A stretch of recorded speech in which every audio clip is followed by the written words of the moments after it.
നമ്മുടെ വീടുകളിൽ ഫാനുണ്ട്, എന്നാൽ കാറ്റ് കിട്ടുന്നില്ല.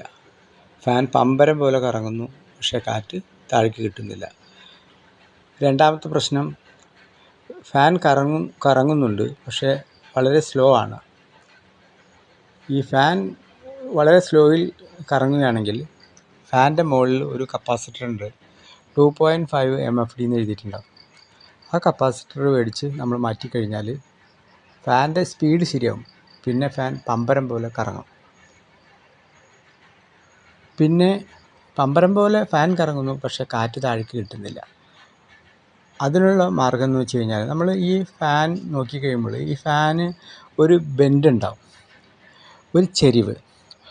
ആ ഫാൻ്റെ ലീഫ് നമ്മൾ നോക്കിയാൽ അറിയാം, ഒരു സൈഡ് അല്പം പൊന്തിട്ടും ഒരു സൈഡ് ശകലം താഴ്ന്നിട്ടായിരിക്കും. കുറേ വർഷങ്ങൾ നമ്മൾ ഈ ഫാൻ ഇങ്ങനെ ഓടുമ്പോൾ അതിൻ്റെ ആ ലെവലിൽ വ്യത്യാസം വരും. ലെവൽ പോലെ ആവും ലീഫ്. അപ്പോൾ എന്താവും, നമുക്ക് പമ്പരം പോലെ കറങ്ങുന്നു, കാറ്റ് താഴേക്ക് കിട്ടുന്നില്ല എന്ന് വിചാരിച്ച് നമ്മൾ ലീഫ് ഇളക്കിയിട്ട് നമ്മൾ കൈ കൊണ്ടോ പ്ലെയർ പിടിച്ചോ ഒന്നും അത് ബെൻഡാക്കി ചെയ്യരുത്.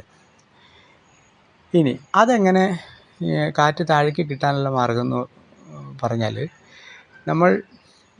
നമ്മളുടെ ഫാൻ മൊത്തമായിട്ട് അഴിച്ചെടുക്കണമെന്ന് ഒന്നുമില്ല. ഫാനിൻ്റെ അടുത്ത് ഒരു ലാഡർ കൊണ്ടിടാം. അതിനുശേഷം നമ്മൾ ആ ലീഫിൻ്റെ പൊന്തി നിൽക്കുന്ന സൈഡിലെ ലീഫിൻ്റെ ഫുൾ സ്ക്രൂ എടുക്കുക. മറ്റേ താഴെ നിൽക്കുന്ന സ്ഥലത്തെ ചെറുതായിട്ടൊന്ന് ലൂസ് ചെയ്ത് വെച്ചാൽ മതി. എന്നിട്ട് ഈ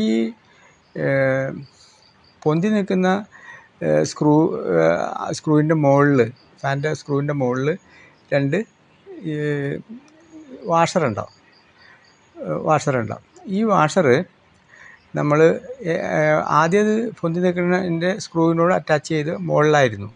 ആ വാഷർ എടുത്തിട്ട് ആദ്യം ഫാനിൻ്റെ ഹോളിൻ്റെ അവിടെ വെച്ചിട്ട് അതിൻ്റെ മുകളിൽ സ്ക്രൂ ഇട്ട് മുറുക്കുക. അപ്പോൾ സ്ക്രൂവിന് വെച്ചിരുന്ന വാഷർ ഏറ്റവും അടിയിലായിരിക്കും ഉണ്ടാവുക.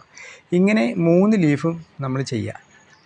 ഈ 3 ലീഫും ഇട്ട് കഴിയുമ്പോൾ നമുക്ക് മനസ്സിലാക്കാം, ഈ ഫാനിൻ്റെ ഉയരം കൂടിയത് ഇച്ചിരി ഉയരം കൂടിയിട്ടുണ്ട്. കാരണം വാഷർ അടിയിലാണ് ഇട്ടത്. എല്ലാം ശരിക്കും ടൈറ്റ് ചെയ്യുക. അതിനുശേഷം നമ്മൾ ഫാന് ഓണാക്കിക്കോട്ടെ. നമ്മൾ പണ്ട് ഉദ്ദേശിച്ചിരുന്ന കാറ്റിനേക്കാളും കുറച്ച് കൂടി കിട്ടും. ഒരു കാരണവശാലും ലീഫ് ബെൻഡാക്കുന്നത് നമ്മൾ കൈ കൊണ്ടോ പ്ലെയർ കൊണ്ടോ ചെയ്യരുത്. അത് കമ്പനി ബെൻഡാക്കിയിരിക്കുന്നതാണ്. അതിൽ നമ്മൾ ചെയ്താൽ ഓരോന്നിനും ഓരോ ലെവലിലായിരിക്കും വ്യത്യാസം വരും. അതുകൊണ്ടാണ് പറയുന്നത്, ഈ മുകളിലെ വാഷർ പൊന്തി നിൽക്കുന്നതിന് അടിയിലിട്ടിട്ട് അതിൻ്റെ മുകളിൽ സ്ക്രൂ ഇട്ട് മുറിക്കാൻ മതി. തീർച്ചയായിട്ടും ഈ ചൂടിൽ നിന്ന് നിങ്ങൾക്ക് രക്ഷ നേടാനുള്ള ഏക മാർഗം നമുക്ക് ഫാനാണ്.